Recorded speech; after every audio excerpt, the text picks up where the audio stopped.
एक बार की बात है, एक जंगल में एक चिड़िया और एक हाथी रहते थे। वे बहुत अच्छे दोस्त थे और एक दूसरे के साथ खेलते और बातें करते थे। चिड़िया बहुत छोटी और तेज थी, जबकि हाथी बहुत बड़ा और शक्तिशाली था।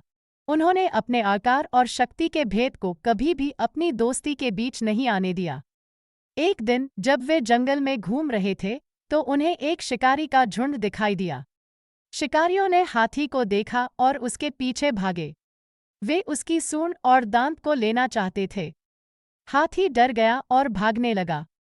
चिड़िया भी उसके साथ उड़ी और उसे शांत रखने की कोशिश की। चिड़िया ने कहा, दोस्त, तुम चिंता ना करो, मैं तुम्हारे साथ हूँ। मुझे एक रास्ता सुझा है। तुम उस झाड़ियों के पीछे छिप जाओ और मैं शिकारियों को गुमराह करती हूँ। हाथी ने चिड़िया की बात मानी और झाड़ी के पीछे छिप गया।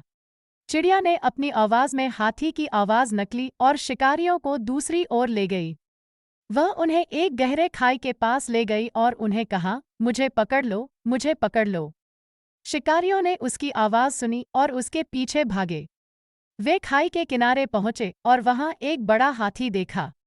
वे उसे गोली मारने की कोशिश करने लगे, लेकिन वह हाथी उनकी गोलियों को अपनी सूंड से उछाल देता था। वह हाथी चिड़िया का दोस्त नहीं था, बल्कि उसका भाई था।